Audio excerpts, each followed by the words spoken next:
أعوذ بالله من الشيطان الرجيم.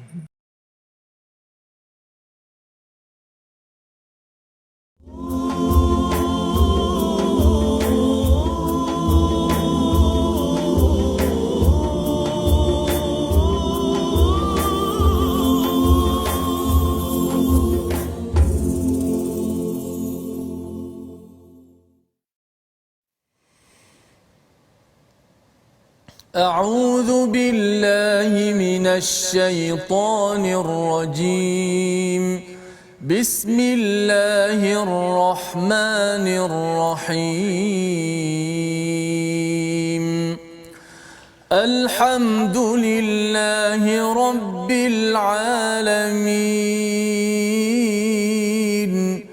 الرحمن الرحيم. مالك يوم الدين.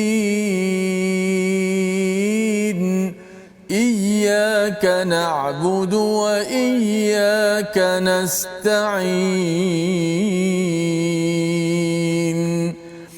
اهدنا الصراط المستقيم.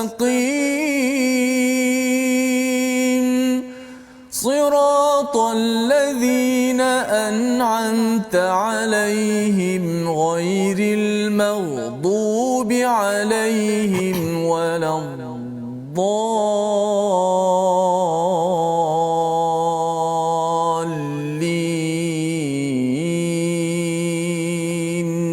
آمين. Assalamualaikum warahmatullahi wabarakatuh. Alhamdulillah wassalatu wassalamu ala Rasulillah wa ala alihi wa man wala syada la ilaha illallah syadana Muhammadan abduhu wa rasuluh. Allahumma salli ala sayidina Muhammad wa ala alihi wa sahbihi ajma'in. Amma ba'du. Apa khabar tuan-tuan dan puan yang dirahmati Allah sekalian? Kita bertemu dalam My Quran Time, baca faham amal pada hari ini. Kita masih lagi di bulan Syawal yang kita doakan pada tuan-tuan sekalian untuk terus diberikan hidayah, terus dapat bersyukur atas segala nikmat yang Allah berikan. Dan pada hari ini kita ingin mendalami pada halaman 207, halaman terakhir daripada surah At-Taubah bersama dengan Ustaz Tirmizi Ali. Apa khabar Ustaz? Alhamdulillah. Alhamdulillah Ustaz ya, kita di halaman terakhir hari ini Ustaz ni. Apa perasaan Ustaz bila dah habis 9 surah setakat ini? Masya-Allah, saya dihidangkan masya-Allah ataupun diperdengarkan oleh Ustaz Faz bagaimana dengan nama surah At-Taubah itu sangat banyak perkataan taubat disebut dalam surah At-Taubah, sehingga pelik. Sebab tu Allah tidak pelik kalau kita banyak dosa, tapi Allah pelik kalau kenapa kita tidak mau bertaubat. Maka itulah saya rasa surah ini memang mengajak kepada kita semua untuk banyakkan taubat kepada Allah, kerana dengan taubat itu jiwa kita akan bersih, hati kita akan bersih, dan Allah Taala akan sayang orang-orang yang bertaubat. InsyaAllah ya, itu adalah pelajaran ya tentang surah At-Taubah ini, surah yang satu-satunya tidak ada bismillah Ustaz ya. Surah yang memang istilahnya tegas daripada Allah, tetapi dalam masa yang sama yang ditegaskan itu adalah taubat. Dia kadang-kadang taubat ini dia ada orang yang panggil sila bertaubat, okey, tapi ada orang yang dia kena pukul dulu baru dia bertaubat ya, ada orang kena masuk penjara baru bertaubat ya. Jadi macam-macam perangai manusia yang harapnya kita mendapat panduan daripada al-Quran ini tuan-tuan sekalian ya. Dan jangan pelik, ada orang yang dengan al-Quran dia tidak nak bertaubat. Dia dengar saja dia rasa okey, so what? Okey. Tetapi bila dia kena pukul ataupun dipenjarakan ataupun diperangi, dia ingin bertaubat ya, seperti mana Abu Sufyan ya, seorang daripada sahabat, asalnya itu adalah yang memusuhi Nabi. Peristiwa Fathu Mekah membawa beliau kepada taubat. Itu sebabnya Quran dan kuasa, dua perkara yang saling berkaitan. Nak bersama dengan al-Quran ini perlu dipegang secara biquwah, dengan kekuatan ataupun dengan kekuasaan. Mari sama-sama kita mulakan majlis kita dengan doa ringkas kita. Rabbi zidni ilma, ya Allah tambahkanlah ilmu kepada diri saya, pada diri tuan-tuan sekalian. Dan kita lihat sinopsis halaman 207. Bermula daripada ayat 123, kita melihat kepada strategi perang dalam memerangi orang kafir.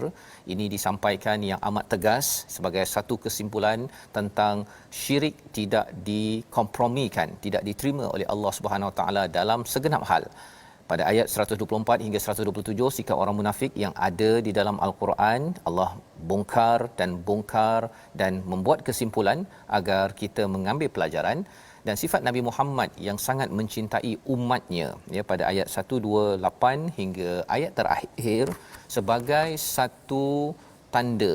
Walaupun surah ini dalam ketegasan, tetapi Nabi tetap mencintai umatnya. Inilah yang kita ingin sama-sama praktikkan, bukannya dengan surah At-Taubah menjadikan kita makin menakutkan orang, tetapi kita makin mencintai kepada seluruh manusia. Bagaimana? Kita sama-sama mulakan dahulu dengan bacaan ayat 123 hingga 126. Baik, terima kasih Fadil Ustaz Fazrul, penonton, sahabat-sahabat Al-Quran. Kita teruskan sebarkan, share rancangan-rancangan kita pada kali ini untuk mudah-mudahan dapat kita sebarkan Al-Quran ke seluruh serata tempat. Rasa macam sedih sikit hari ini pasal surah terakhir, surah At-Taubah, kerana banyak kita diingatkan tentang taubat, dosa dan sebagainya. InsyaAllah mudah-mudahan Allah Ta'ala permudahkan segala urusan kita dan terima akan amalan dan taubat kita. Ayat 123 hingga 126, insya-Allah sama-sama kita baca. A'udzu billahi minasy syaithanir rajim. Ya ayyuhalladzina amanu qatilul ladzina yalunakum قاتلوا الذين يلونكم من الكفار وليجدوا فيكم غلظة واعلموا أن الله مع المتقين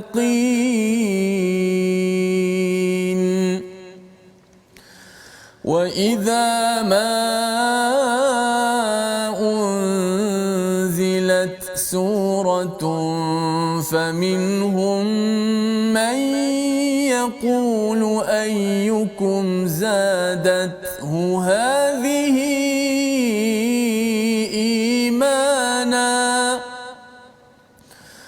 فأما الذين آمنوا فزادتهم إيمانا وهم يستبشرون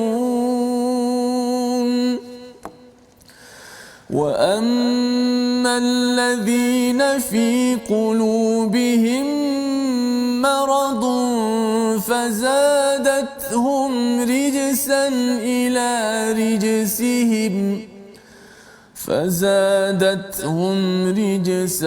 إلى رجسهم وماتوا وهم كافرون أولا يرون أنهم يفتنون في كل عام مرة أو مرتين ثم لا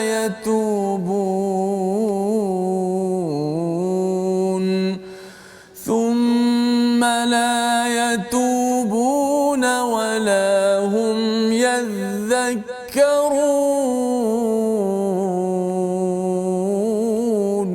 صدق الله.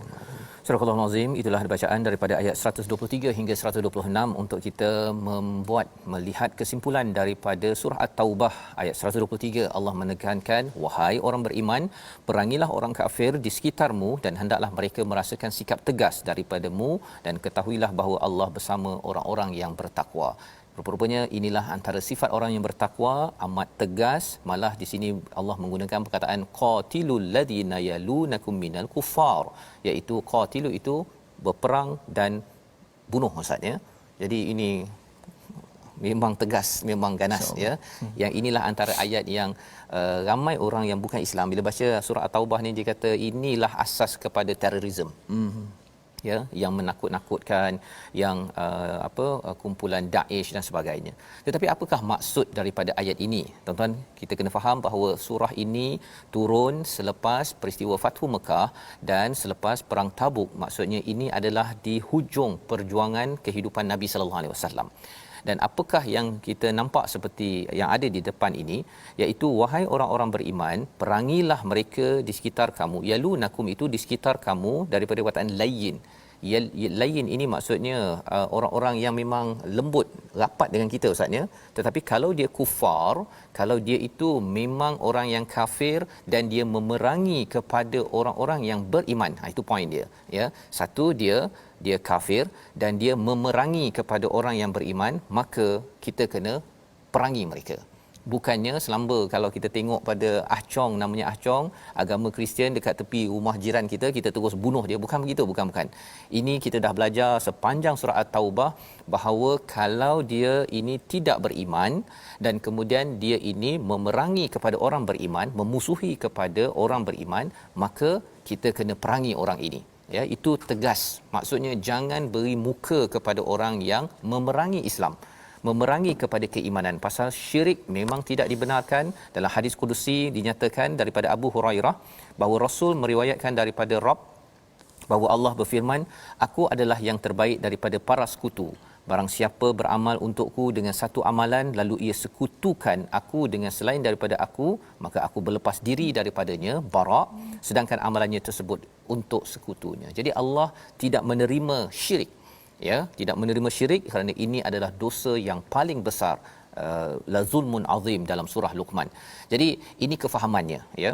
Kalau orang itu tidak masuk Islam, ya, tetapi dia tidak menyerang kepada umat Islam, ya, tidak membunuh, tidak memerangi, is okay, ya. Dalam sejarah Nabi memberi peluang untuk mereka beragama di tempat masing-masing, tetapi di kawasan Mekah itu tidak dibenarkan. Ya, awal surah At-Taubah menyatakan 4 bulan mereka diberi peluang, kemudian mereka kena keluar daripada kawasan Mekah, tapi boleh berada di kawasan lain.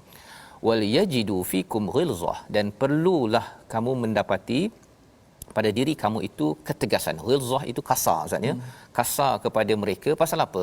Takkanlah kita nak berlembut dengan orang yang serang kita, kan? Kepada orang yang memang pukul Nabi, yang nak bunuh Nabi, nak dera Bilal, kemudian kita kata tak apalah, duduk, tak apalah, kita maafkan je. Tak bolehlah begitu. Pasal apa? Pasal kalau kita beri peluang orang yang tidak beriman memusuhi Islam, bunuh mak kita, takkan kita nak, ya. Jadi ini ketegasan yang dibina kepada siapa? Wa'lamu annallaha ma'al muttaqin, orang bertakwa. Orang bertakwa ada masa dia lembut, tapi kalau waktu dia rasa dia tak puas hati kan, kerana ikut kepada perkataan Allah simpulkan pada ayat 1 2 3. Jadi ini nak menjelaskan kepada yang bukan Islam, ya, bahawa kalau katakan ayat ini adakah saya ni akan dibunuh kalau saya ini tetap berada dalam agama bukan Islam, ya. Kalau awak tentang dan bunuh serang umat Islam beragama, yang itu memang perlu diperangi. Tetapi kalau kita berbaik-baik, itulah yang ditunjukkan dalam Piagam Madinah, itulah yang ditunjukkan dalam kerajaan Islam selama beberapa ratus tahun tersebut. Baik. Ayat 124, dan apabila diturunkan suatu surah, ini kali ini Allah bercakap tentang kumpulan munafik.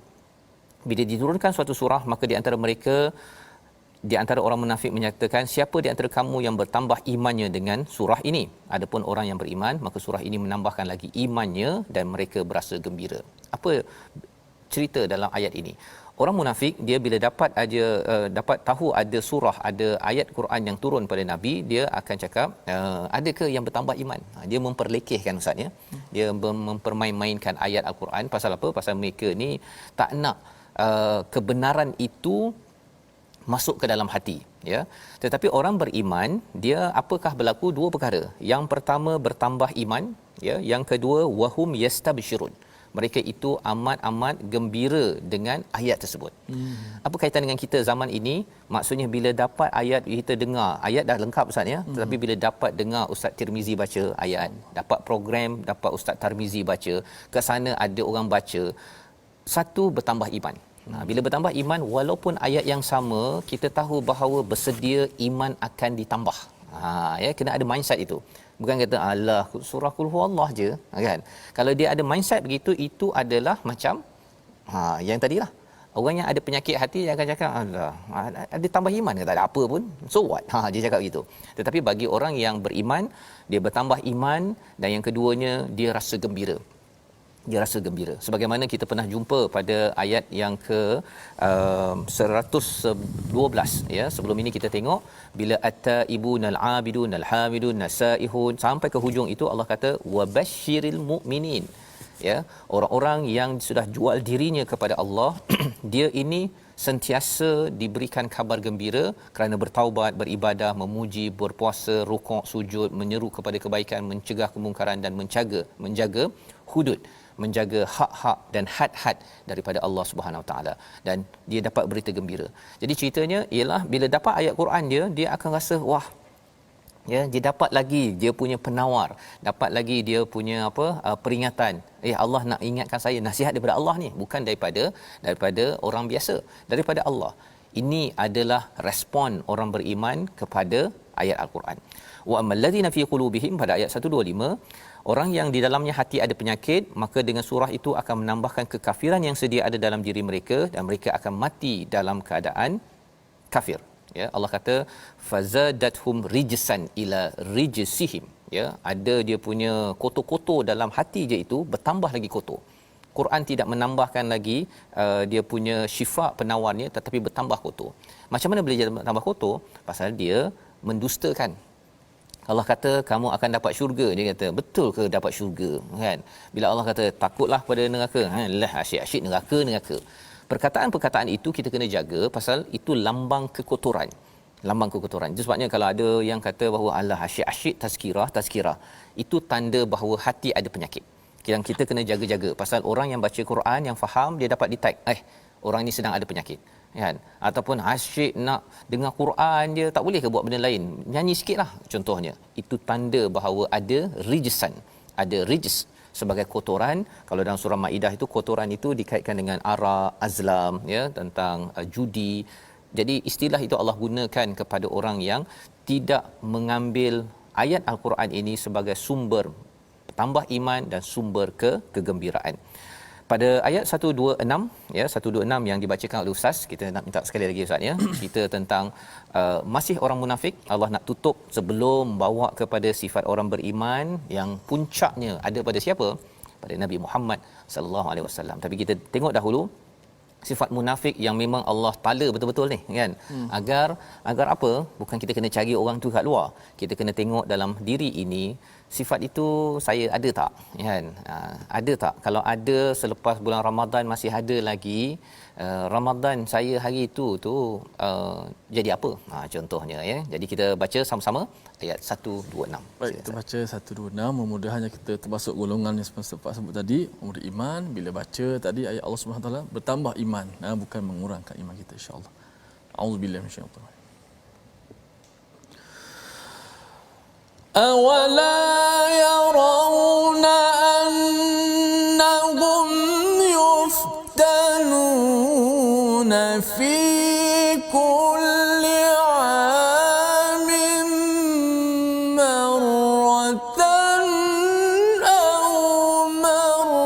مَرَّتَيْنِ ثُمَّ لَا يَتُوبُونَ وَلَا هُمْ يَذَّكَّرُونَ.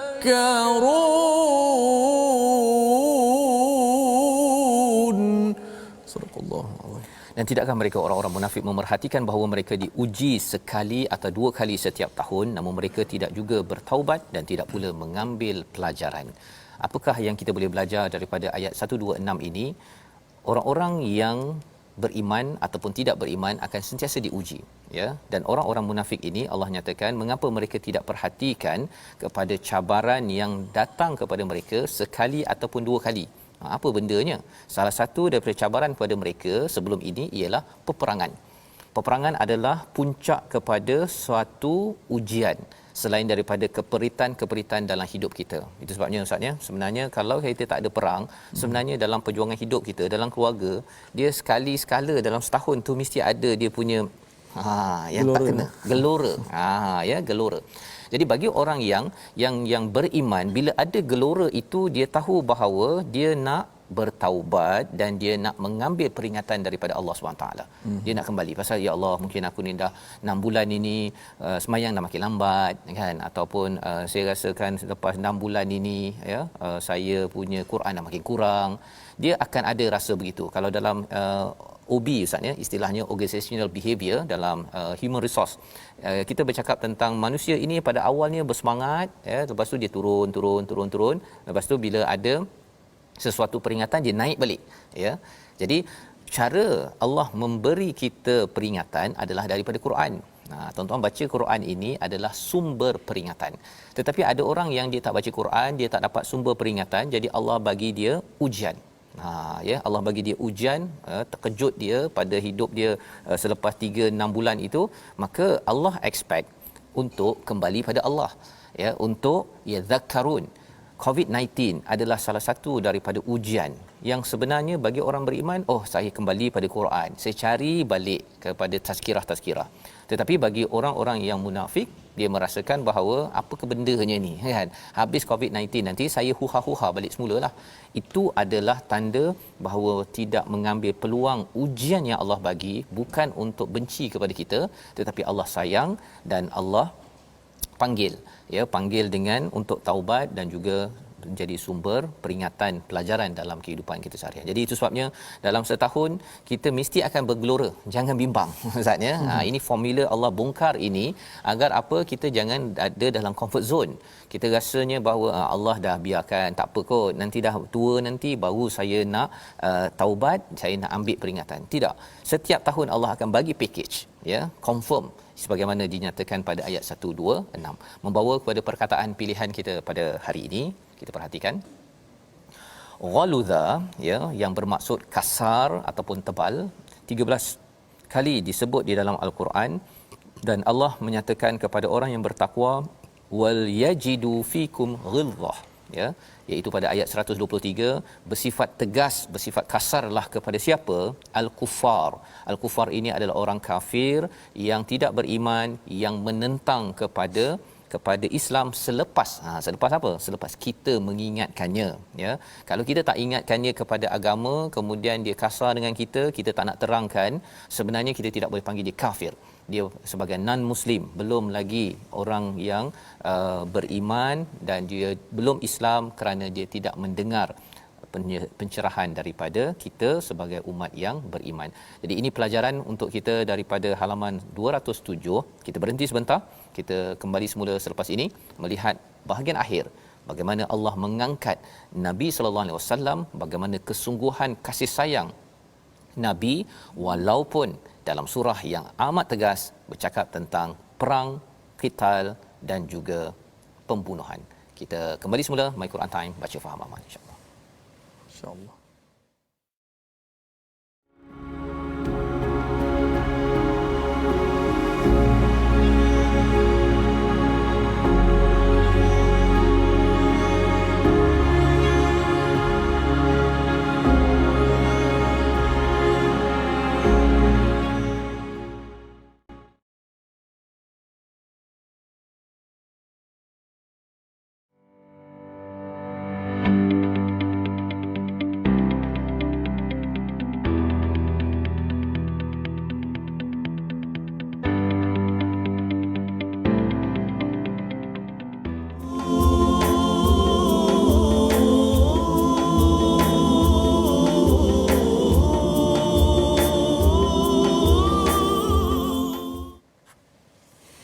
Alhamdulillah, terima kasih kepada semua penonton-penonton, sahabat-sahabat Al-Quran kerana terus setia dalam My Quran Time, baca faham amal.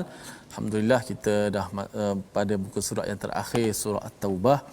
Walaupun kita berpisah dengan surah At-Taubah, kita bertemu dengan surah-surah yang lain, kita tak berpisah dengan Al-Quran. Kita berpisah dengan surah saja, kerana kita meneruskan perjalanan Al-Quran kita, dan juga begitulah dalam kehidupan kita semua. Semoga apa yang dicerahkan oleh Ustaz Fazrul tadi dapat sama-sama kita hadamkan bersama untuk kita amalkan dalam kehidupan kita, insya-Allah. Baik, tajwid pada kali ini saya ingin merakumkan, maksudnya berkenaan dengan hukum mim sakinah ataupun mim mati. Kita boleh lihat slide kita ini, mana mim sakinah ini dia bila bertemu dengan huruf hijaiyah, dia akan pecah daripada 3 hukum. Kita tengok slide yang kita telah buat seperti gambar rajah supaya kita nampak lebih jelas. Mim mati itu pecahannya, yang pertama ialah ikhfa syafawi, dan yang kedua itu ialah izhar syafawi, dan yang ketiga itu ialah idgham mithlain. Tiga-tiga hukum dah kita belajar. Yang mana ikhfa syafawi ni, saya ulang balik, ikhfa syafawi apabila mim mati bertemu dengan ba, dia kena panjangkan gunnahnya kat situ. Yang kedua, izhar syafawi yang kita dah belajar, bila bertemu dengan huruf selain daripada ba dan mim, maka hendaklah kita baca dengan jelas matinya izhar itu, mim mati tanpa dipanjangkan gunnah tersebut. Dan yang ketiga, idgham mithlain ataupun mutamathilain, apabila mim mati bertemu dengan huruf yang sama jenis dengan dia, itu huruf mim, maka juga dibaca dengan dipanjangkan gunnah, disempurnakan gunnah itu. Maka inilah ketiga-tiga hukum yang berkaitan dengan hukum mim mati. Mudah-mudahan bila kita baca Al-Quran, lebih lagi dalam surah Al-Fatihah lah, ada beberapa hukum mim mati. Siratal ladzina an'amta, yang pertama mim temu dengan ta. An'amta alaihim ghairi, mim temu dengan ghain, izhar syafawi lagi. Ghairil maghdubi alaihim waladdallin, mim bertemu dengan waw pula. Maka ada tiga kat situ. Maka sekurang-kurangnya bila kita dah belajar, kita nampak dah macam mana kita nak jelaskan mim mati itu macam mana, dan tidak boleh kita lama-lama kat situ memanjangkan suara gunnah tersebut. Baiklah, sama-sama kita mudah-mudahan dah selamat beramal. Kita nak teruskan lagi. Saya kira ayat yang baki ni cukup besar, memang cukup besarlah menjadi ikhtitam ataupun penutup surah At-Taubah. Sila sama. Okey Ustaz, terima kasih ucapkan. Memang kita nak habiskan, insya-Allah kita nak tamatkan surah At-Taubah ini untuk kita mengambil kesimpulan bagaimanakah kita berinteraksi dengan surah At-Taubah ini. Awalnya dengan konsep bara'atu minallahi wa rasulih, iaitu kita berpisah, Allah dan Rasul berpisah daripada orang-orang yang musyrik, dan tegas di dalam surah At-Taubah ini kepada mereka yang tidak beriman, yang sudah diingatkan dan menyerang kepada umat Islam. Ada tiga perkara penting untuk kita memahami tentang konsep tauhid yang ada dalam surah At-Taubah ini sendiri. Jadi ada ayat 127, 128, 129. Allah bekalkan kepada kita agar kita jauh daripada sifat orang munafik sebagaimana ayat 127, tetapi kalau boleh kita ikut sunnah Nabi Muhammad sallallahu alaihi wasallam pada ayat 128 dan 129. Silakan Ustaz. A'udzu billahi minasy syaithanir rajim. Wa idza ma unzilat suratun nadhara ba'duhum ila ba'din hal yarakum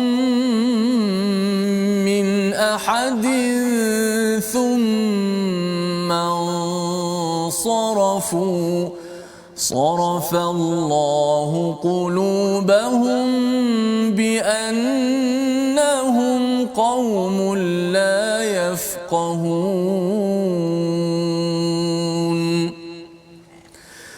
لقد جاءكم رسول من أنفسكم عزيز عليه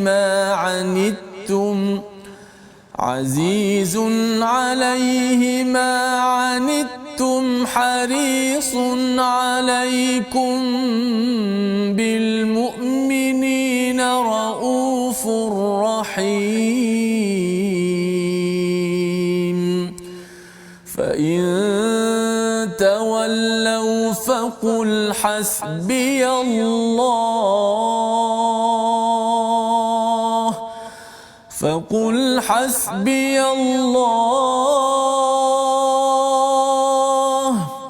حسبي الله لا إله إلا هو عليه توكلت وهو رب العرش العظيم.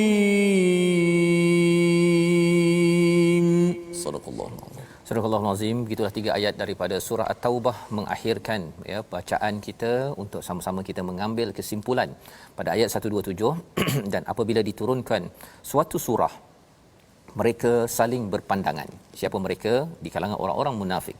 Sesama mereka sambil berkata, adakah seseorang daripada kaum muslimin yang melihat kamu? Setelah itu mereka pun pergi. Allah memalingkan hati mereka disebabkan mereka adalah kaum yang tidak memahami. Inilah sifat orang-orang yang munafik, ya, ataupun orang-orang yang ada masalah hati, iaitu bila turun surah telah dijelaskan tadi, salah satunya ialah dia kata bertambah iman ke? Kan? So what? Pada ayat 124. Pada ayat 127 ini dia kata apa? Dia tanya, ada tak orang lain yang tengok kamu? Ya, pasal apa? Pasal sebenarnya mereka selepas itu buat apa? Sarafu, ya. Thumman sarafu. Mereka menyelinap pergi. Satu dari segi fizikal, tetapi dari segi emosi juga, ya. Bila kita dengar ayat al-Quran, tuan-tuan sekalian, ya, ia akan menangkap hati kita. Itu yang berlaku, ya. Dia akan menangkap siapa sahaja yang dengar ayat Quran, Islam tak Islam, munafik apa sebagainya, dia akan tangkap hati. Pasal al-Quran ini dia akan target kepada lapisan pertama namanya sadar, lapisan kedua namanya adalah qalb, lapisan ketiga namanya fuad, lapisan keempat sampai lub, hati nurani yang paling dalam. Maka bila orang munafik dengar, bila dia rasa macam alamak, dia ayat ni cakap pasal kami kita lah, ya, kita kena baikilah. Kesannya apa?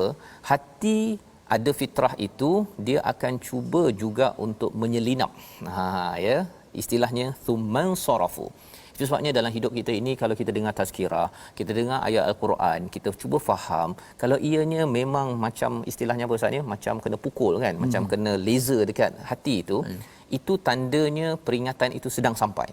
Jangan diselinap. Apa maksud jangan diselinap? Jangan kita pula alah tak apalah, tak apalah, ada masa lagi, lama lagi nak pergi. Jangan cakap begitu, ya. Pasal memang hati kita ini bila dia ditiup was-was oleh syaitan, maka dia ada sifat itu Ustaz, ya. Dia suka untuk sarafa, ini maksudnya dia bertukar kan. Kalau sarafa tu kan tukar duit kan. Dia suka mengelak-ngelak begitu. Itu adalah sifat manusia bila dia berada dalam keadaan nafs yang mungkin ammarah bisu, yang menyeru kepada keburukan. Tetapi bila kita selalu latih diri kita nafs itu, ya, kita latih, bila dia dengar ayat Quran Allah cakap A, dia akan cakap, ya Allah, aku ni belum A, tapi ampunkan aku ya Allah. Itu kesannya. Bila dia tahu dia dah A, dia Allah istiqamahlah aku ini buat A. Contohnya solat kan. Solat pada masanya. Ya Allah, aku memang nak dirikan solat pada on time ya Allah. Itu adalah sifat orang beriman. Bila dia terasa tersasar sikit dia tidak cuba alah tak apa. Ya, dia cuba mengelak daripada perkara tersebut. Pasal apa Allah cakap, kalau buat begini tuan-tuan sekalian, sarafallahu qulubahum biannahum qaumul la yafqahun. Kalau dia buat begini, dia mengelak, maka Allah akan buat apa? Palingkan hati mereka. Mula-mula kita mungkin kalau kita tengok ada adik-adik, ya, ataupun kita sendiri, dulu kita belajar okey, kita belajar agama sikit, kita buat ikut apa yang mak cakap, ayah cakap. Tetapi bila kita dah mula mengelak, antara teknik mengelak yang banyak berlaku pada orang munafik pada waktu itu adalah menggelakkan, mentertawakan, bermain-main dengan hal agama. Dia buat lawak dengan kawan. Bila dia buat lawak, daripada kata jomlah sembahyang on time, tak apa, kau pergi dulu, aku cepat. Contohnya kan, aku tak apa, aku sembahyang lambat pun tak apa, aku banyak pahala. Kita buat lawak begitu, akhirnya Allah akan saraf, Allah akan palingkan hati seseorang itu. Itu yang kita kena jaga-jaga, jangan sampai itu menjadi amalan. Bi annahum qaumul la yafqahun, kerana mereka ini tidak memahami, ya. Memahami apa? Memahami tentang ayat ini ataupun psikologi tentang bagaimana hidayah berfungsi dalam diri seseorang. Dan lebih daripada itu, ada yang kata Ustaz, ya, kalau saya pergi ke program-program dengar My Quran Time, nanti saya dengar macam ustaz tu cakap ataupun ayat yang dibaca tu macam dia tala tong kan. Jadi saya tak naklah tahu benda itu, pasal kalau saya tahu nanti banyak perkara yang saya kena baiki. Kalau kita tidak pergi belajar ilmu, kita mengelak daripada belajar ilmu, itu maksudnya kita adalah lebih teruk daripada orang yang belajar tahu tak betul, tetapi dia rasa macam bersalah dan akhirnya baiki elok-elok, ya, baiki sikit-sikit. Tetapi kalau ada yang kata bahawa saya tak naklah, kalau dengar al-Quran ni selalu dengar ceramah ke, nanti saya tahu kelemahan saya yang saya tak ikut, nanti saya akan rasa bersalah. Mengelak daripada proses belajar dan rasa bersalah itu namanya adalah sarafa, ya, thumman sarafu. Kesannya apa? itu lebih teruk lagi ya di dalam kehidupan kita. Itu sebabnya My Quran Time ini tuan-tuan sekalian ya, harapnya dengan ayat-ayat yang kita bacakan ya daripada Allah Subhanahu taala ini, ia adalah satu ubat yang penting agar apa? Agar kita kembali pada Allah, taubat, dan yang keduanya apa? Kita bergembira dengan perkataan Allah ya, bukan sekadar bergembira dengan perkataan kita sendiri sebagai manusia. Maka siapakah individu yang amat inginkan ya kebaikan kepada seluruh manusia ya, yang berjuang habis-habisan sepanjang hayatnya, dan misinya itu bukan berhenti selepas wafatnya tetapi diteruskan? Itulah ayat 128, sesungguhnya telah datang kepadamu seorang rasul daripada kaummu sendiri, terasa berat olehnya penderitaan yang kamu alami, dia sangat menginginkan keimanan dan keselamatan bagimu, penyantun dan penyayang terhadap orang-orang yang beriman. Inilah sosok Nabi sallallahu alaihi wasallam yang Allah angkat. Sifatnya inilah yang kita ingin hargai dan contohi. Apakah sifat Nabi? Yang pertama, Allah datangkan. Ya, Allah datangkan ini sebagai satu rahmat daripada Allah daripada kalangan kamu. Daripada kalangan kamu. Apakah rahmatnya? Pasal kalau katakan datang daripada kalangan malaikat Ustaz ya. Datang daripada kalangan malaikat ya, susah kita ni. Nak ikut pun susah. Nak ikut susah Ustaz. Kan, tak makan, tak minum, macam-macam lah kan. Okey, itu yang pertama. Tapi lebih daripada itu, apakah sifat Nabi yang Allah angkat? Azizun alaihi ma anittum. Dia rasa amat berat. Aziz ini rasa apa? Rasa berat sangat, rasa sedih sangat ya, tak tentu arah ya. Bila apa? Bila ada sesuatu yang dideritai oleh umat-umat Nabi Muhammad sallallahu alaihi wasallam ya, yang beragama Islam, yang tak beragama Islam, semuanya Nabi bimbang. Itu sebabnya Nabi berjuang 23 tahun itu. Nak cakap tak ada harta dah banyak kan, berniaga dulu, kemudian Khadijah pun ada harta, happy-happy jalan satu dunia, cuti-cuti kan, relax boleh. Tetapi Nabi bukan begitu. Nabi adalah seorang yang azizun alaihi ma anittum. Apa-apa sahaja yang berlaku pada Bilal di Mekah ya, apa sahaja yang berlaku kepada Bilal dah beragama Islam, kalau Abu Sufyan contohnya, Nabi takkan duduk diam selagi belum lagi berimannya individu-individu ini kepada Allah Subhanahu taala ya. Harisun alaikum ya, apa maksudnya? Sangat menginginkan keselamatan kepada kamu. Ini adalah sifat Nabi sallallahu alaihi wasallam yang kita nak sama-sama juga ya, kita amalkan sunnah ini. Dia kalau boleh, Nabi ini nakkan kebaikan demi kebaikan, kebaikan demi kebaikan kepada umatnya ya, termasuk yang bukan Islam ya. Kalau boleh masuk Islam ini pasal nanti dapat rahmat dan syurga Allah Subhanahu wa taala. Dan di hujung itu dinyatakan bil mu'minin raufur rahim. Ya, dengan dia diletakkan awal sikit Ustaz ya. Bil mu'minin, dengan orang beriman. Nabi sifatnya apa? Raufur rahim. Rauf ini maksudnya kalau diterjemahkan dalam Quran Amazing ini sebagai sangat penyantun, sangat penyantun. Tetapi lebih daripada itu, bukan sekadar penyantun tetapi Nabi memahami kepayahan yang dihadapi oleh semua orang yang bersama dengan Nabi. Ya. Apa yang Nabi lakukan itu semuanya kerana Nabi memahami. Ada seorang yang dia mengadu pada Nabi ya. Dia mengadu pada Nabi pasal isu anak dia meninggal kalau tak silap. Dia dah ngadu-ngadu, lepas tu Nabi kata suruh bersabar kan. Lepas tu dia marah Nabi pula.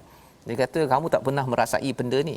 Padahal kalau dia tahu sejarah Nabi, segala cabaran di dunia ini, yang pakej lengkap ujian yang dapat paling tinggi ialah pada siapa? Nabi Muhammad sallallahu alaihi wasallam. Bab sakit pun dapat kena sihir Ustaz kan. Bab apa? Anak meninggal ada, Ibrahim meninggal. Bab isteri meninggal, bab nak kena bunuh, bab nak ditohmah, digelar sihir, gila, macam-macamlah. Satu dunia punya cabaran yang ada, semuanya sudah kena pada Nabi. Jadi itu sebabnya Rauf ini adalah sifat penyantun dan memahami kepayahan orang tersebut. Itu sebabnya dalam kehidupan kita ini, kalau kita ada masalah Ustaz ya, orang yang belajar Quran ke belajar tadabbur ya, kadang-kadang saya buat modul Ustaz kan. Modul itu adalah untuk orang yang memang tak pernah tadabbur kan. Jadi modul begitu adalah kerana apa? Kerana dulu saya belajar dekat US, belajar bahasa Arab sikit-sikit Ustaz ya. Tengok ayat Quran ni dia macam apa maksudnya kan. Jadi bila dah rasa begitu, dia tak macam setengah yang dah belajar di bahagian Quran Sunnah, dia dah faham dah. Baca ayat ini je, oh dia dah tahu dah maksudnya. Jadi kerana kepayahan itulah maka bila saya buat modul untuk latihan ke dalam program TNT Ustaz kan, ia adalah sesuatu yang sesuai untuk orang yang bawah. Ya, pasal apa? Orang bawah itu saya pernah mengalami peristiwa itu, contohlah kan. Okey. Jadi bagi Nabi ini boleh rauf kerana apa? Kerana Nabi pernah mengalami semua perkara tersebut. Dan dalam masa sama Nabi ini amat penyayang kepada semua orang-orang yang beriman, ya. Ini adalah ayat 128, dan kerana kasih sayang Nabi yang ditunjukkan pada ayat 128 mungkin pelik sikit. Ini dalam surah At-Taubah kan surah ganas. Kan. Sebenarnya apakah yang perlu kita amalkan tuan-tuan, yang perlu kita faham? Selagi kita boleh berjuang mengingatkan, mengajak orang kepada iman, maka itulah yang perlu kita buat. Ya, itu sunnah Nabi. Jadi kalau ada yang kata mengapa ini dalam ni ada cakap pasal qital, berperang apa sebagainya, itu hanya dibuat selepas orang itu diajak tapi masih lagi melawan.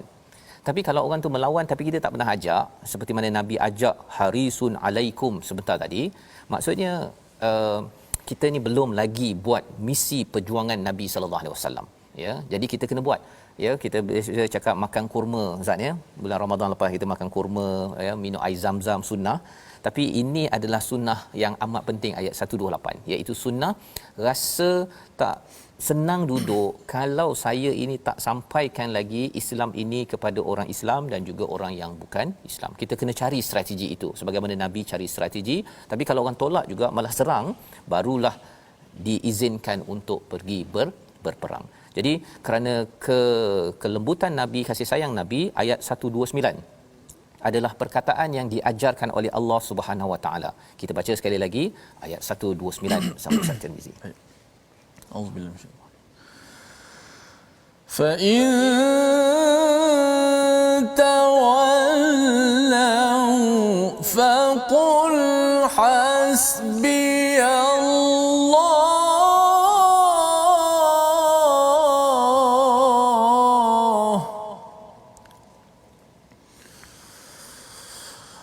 fa in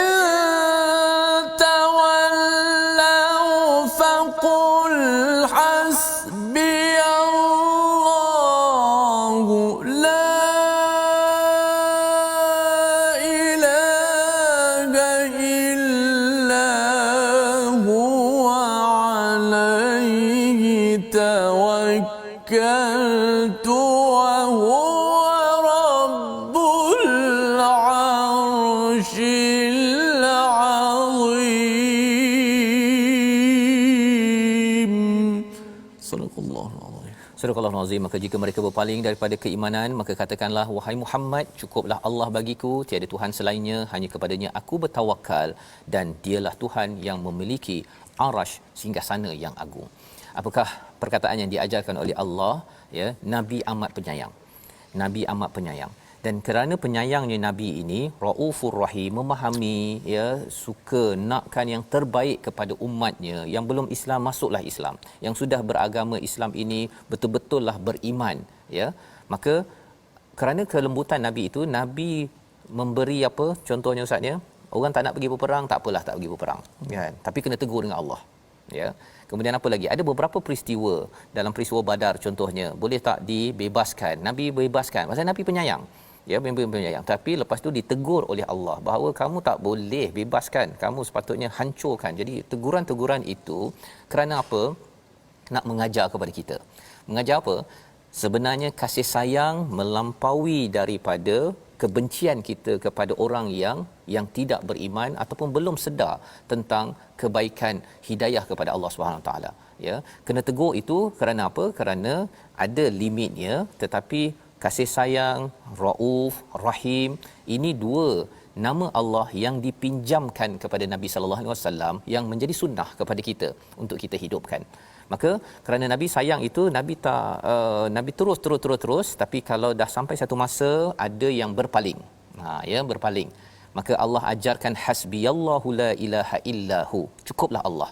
Tiada Tuhan kecualinya, kepadanya aku bertawakal. Perkataan ini Ustaz, ya, sebagai satu pengubat jiwa lah ya.